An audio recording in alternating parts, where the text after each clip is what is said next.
दोस्तों, हिंदी के प्रसिद्ध व्यंग्यकार हरिशंकर परसाई जी ने लिखा था कि शासन का घूंसा उठता तो किसी पुष्ट और बड़ी पीठ पर है, मगर ना जाने किस चमत्कार से वो बड़ी पीठ हट जाती है और किसी दुर्बल की छोटी पीठ सामने आ जाती है। ये कहने से उनका अर्थ था कि जिस पर टारगेट होना चाहिए, ऐन वक्त पर शक्तिशाली लोग, शासन उस टारगेट को बदल देता है और अंत में कोई बलि का बकरा सामने कर दिया जाता है। देश में 2014 में परिवर्तन की लहर चली थी। देश को, सिस्टम को साफ करना था, सिस्टम को बदलना था। एक पुरजोर आवाज़ सुनाई दी थी जो कि बड़ी ज़्यादा मार्केटिंग के साथ चारों तरफ देश के कोने कोने में, गांव शहरों से समर्थन उसे मिला था और देश को बदलने की कवायद की गई थी। जो सामने वाले ने भी जनता से पूरी शक्ति मांगी थी।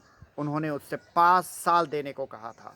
उन्होंने ये कहा था कि जो देश का सिस्टम सड़ चुका है उसे ये आमूल चूल परिवर्तन कर देंगे। और इसके बाद आज 7 वर्ष हो चुके हैं। 7 वर्षों से जनता ने उस शख्स को, उस नाम को अपना प्यार, मोहब्बत और सारी ताकत, सारी चाबियां उसके हाथ में रखने में कोई भी शर्म नहीं की। आज चाहे केंद्र सरकार हो, राज्य सरकारें हों, अधिकतर पंचायत हो, म्यूनिसिपल कॉरपोरेशंस हों, हर जगह उस ताकत के हाथ में चाबी दे दी गई है। चाहे वो सुप्रीम कोर्ट हो, चाहे वो चुनाव आयोग हो, चाहे वो सीबीआई हो, चाहे कोई अन्य जो कि कायदे से इंडिपेंडेंट होना चाहिए संस्थान, उसकी भी चाबी उस ताकत के हाथों में है और किसी को कोई गिला नहीं है। हर व्यक्ति का मानना है क्योंकि उस ताकत के हाथ में वो चाबी है, इसलिए वो बदलाव लाएगा। लोगों का समर्थन है। वो ताकत जब भी अपने हाथों से कोई भी कदम उठाती है, घुमा फिरा कर, कितना ही दर्दनाक वो कदम क्यों ना हो, कितना ही पीड़ादायक आम इंसान के लिए वो कदम क्यों ना हो, जनता उस ताकत के पीछे खड़ी हो जाती है। चाहे वो नोटबंदी का किया कदम हो उस ताकत के द्वारा, चाहे वो जीएसटी इम्प्लीमेंटेशन का कदम हो उस ताकत के द्वारा, चाहे और कोई कदम हो जो साल भर लिए जाते हैं पिछले 7 सालों से। लेकिन आज आज देश में कोहराम मचा हुआ है। चारों ओर इंसान सांसें नहीं ले पा रहा है। चारों ओर हमारे जो जाने पहचाने चेहरे थे वो गायब होते दिख रहे हैं। इंसान बिलख रहा है। इंसानों को बेसिक स्वास्थ्य सुविधाएं उपलब्ध नहीं हो पा रही हैं, ऑक्सीजन नहीं मिल पा रही है। इंसान बीमार पड़ रहा है तो चिताओं की लाइनें लग गई हैं। चिताएं लगाने में भी भ्रष्टाचार है।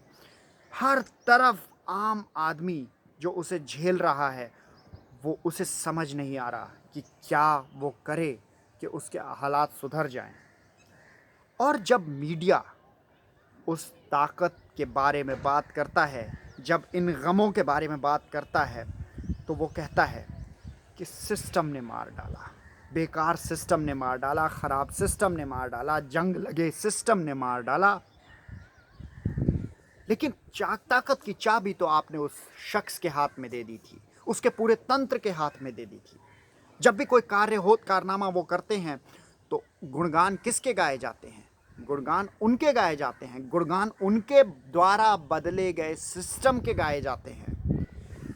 जब भी कोई अनैतिक हत्या होती है पुलिस द्वारा, जब कोई फेक एनकाउंटर किलिंग होती है, जब कोई फेक गाड़ी पलट के किसी को बगैर किसी सबूत के, बगैर किसी अदालती कार्रवाई के मार डाला जाता है, तो सिस्टम की वाहवाही की जाती है। बताया जाता है somebody with the iron hand has finally taken the destiny of India into control।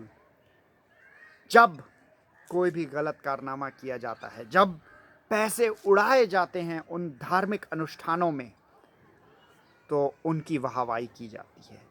जब कोई बहुत बड़े लेवल पे किया गया उत्सव किया जाता है, तो वाहवाही उनकी की जाती है। चाहे संसार में कहीं भी कोई घटना हो रही हो, यदि वो देश के लिए अच्छी दिखा के प्रोजेक्ट करनी है या जिससे आम इंसान को तनिक सी भी खुशी हो, तो उसके लिए उन्हें जिम्मेदार बताया जाता है। लेकिन आज जब हमारे देश के लोग मर रहे हैं, हमारे आसपास इर्द गिर्द नाते रिश्तेदार ख़त्म हो रहे हैं, जब वो तड़प रहे हैं, और समय जब है कि सिस्टम, शासन हाथ बढ़ाए, हाथ थामे, उन्हें इलाज प्रोवाइड कराए, उन्हें दवाएं प्रोवाइड कराए, उन्हें ऑक्सीजन प्रोवाइड कराए, सिस्टम अपने हाथ खड़े कर दे रहा है, सिस्टम निर्दयता से उन्हें तड़पने दे रहा है, सिस्टम उनके बारे में सोच नहीं रहा है। जब ये खुलासा हो रहा है कि पीएम केयर के जो अरबों करोड़ों रुपए जो दान मांगे गए थे, उस पर आरटीआई भी नहीं लग सकती। किसी नागरिक का हक नहीं है जानने का कि वो पैसे कहाँ से आए और कहाँ चले गए, जब उसे चादर से ढक दिया गया है। तो ये किसकी जिम्मेदारी बनती है? क्या ये सिस्टम की जिम्मेदारी है कि उन्होंने पीएम केयर को नॉन ट्रांसपेरेंट बनाया? क्या ये सिस्टम की जिम्मेदारी है? ये कौन सा सिस्टम है जो 163 प्लांट लगाने की, ऑक्सीजन प्लांट लगाने की बात 1 बरस पहले करता है, और आज की तारीख में मात्र 33 प्लांट लंगड़ाते हुए, बनते हुए तैयार हुए हैं, और बाकी जो कॉन्ट्रैक्टर है वो गायब है। कॉन्ट्रैक्टर पूरे देश के 163 प्लांट्स के लिए सरकार ने एक ही लगाया। ये कौन सी साठगांठ है? क्या ये सिस्टम की गलती है? हर काम जो किया जा रहा है उसमें सिस्टम के कंट्रोल जिसके हाथ में है उसका दोष है। सिस्टम अपने आप में कुछ नहीं होता। सिस्टम को चलाने वाले, सिस्टम को कंट्रोल करने वाले, आप ये बार बार नहीं कह सकते कि ऊपर का व्यक्ति कोशिश कर रहा है मगर नीचे कोई इफेक्ट नहीं हो रहा, क्योंकि लोग बर्बाद हैं, लोग बेईमान हैं। ये वही लोग हैं जो गाड़ी पलट देते हैं तो आप ताली बजाते हैं। ये वही लोग हैं जो पुष्प वर्षा करते हैं कांवड़ियों के ऊपर तो आप ताली बजाते हैं। ये वही लोग हैं जो भारत को विश्व गुरु बताते हैं, आप तब इस सिस्टम की वाहवाही करते हैं। लेकिन आज क्यों आप सिस्टम को दोष देने लग गए हैं? सिस्टम को दोष देने से कुछ नहीं होगा। आप असली जिम्मेदार व्यक्ति का नाम लेने की हिम्मत कीजिए। दरअसल आप डरे हुए हैं, या दरअसल आप लोगों को भटकाना चाहते हैं। आपकी दाढ़ी में तिनका है, आप उसे छुपाना चाहते हैं। ये मत कीजिए। जो व्यक्ति ट्विटर पर भी देश की सरकार की इस आपदा को हैंडलिंग की क्रिटिसिज्म कर रहा है, ट्विटर को हुक्म दे दिया जाता है कि वो ट्वीट्स हटा ले आलोचनात्मक। कोई मुख्यमंत्री हाथ जोड़कर जनता के लिए ऑक्सीजन की भीख मांगता है तो उसे प्रोटोकॉल समझा दिया जाता है, उसका चारों तरफ लांछन किया जाता है, उसके बदनामी की जाती है, उसे शैतानी और राजनीति, सस्ती राजनीति करने वाली प्रवृत्ति का बताया जाता है। मगर जब देश तड़प रहा है, जब देश संकट में है और पास्ट में भी रहा है, तो जो कारगुजारियाँ सरकार की हैं, जो शासक की हैं, उन्हें छुपाया जाता है, उनके नाम पर कभी भी ब्लेम नहीं दिया जाता है। जब इंसान मर रहा है तो आप कहाँ तक ढकोगे?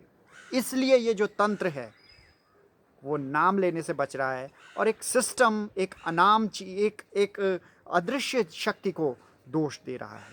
सिस्टम कुछ नहीं है, सिस्टम आप हैं।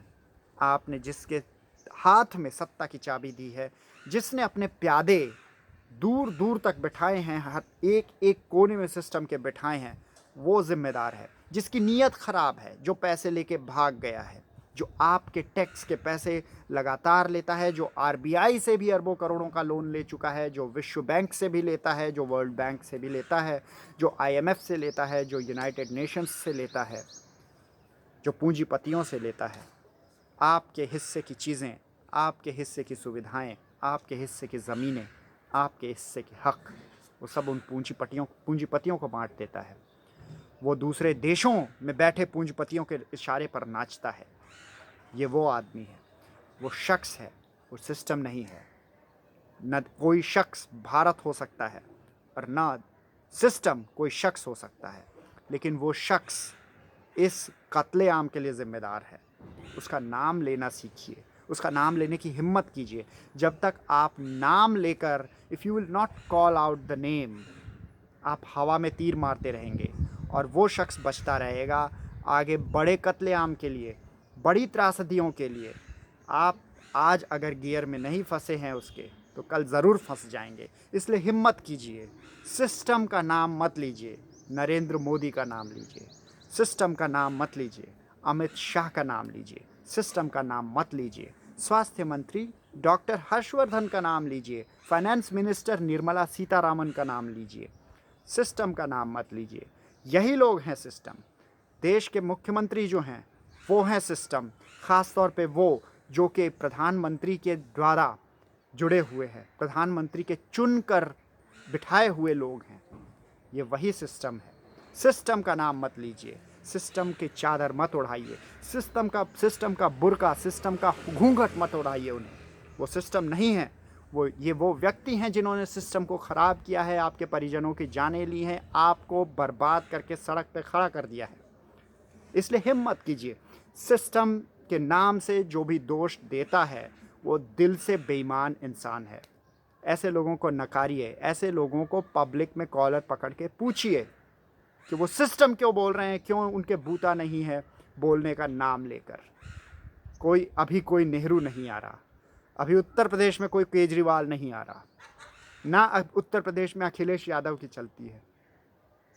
यहाँ पर जो चलाता है उसी की वजह से ऐसा चल रहा है। उसी वजह से हॉस्पिटल के गेट के आगे मरीज़ तड़प कर मर रहे हैं। उसी के वजह से यहाँ पर चिताओं की गिनती नहीं हो रही है। उसी की वजह से चिता जलाने के लिए भी 30,000 रुपये देने पड़ रहे हैं। और क्या है सिस्टम? सिस्टम इन लोगों का बनाया हुआ है। आप इन लोगों को बदलेंगे, इन लोगों को लांछित करेंगे, इन लोगों का नाम लेंगे, इन लोगों से सवाल पूछेंगे, जब तक आपके अंदर वो शक्ति नहीं आएगी, आप डायरेक्ट नहीं बोल पाएंगे, आप गुलाम बने रहेंगे, एक के बाद एक त्रासदियाँ झेलते रहेंगे।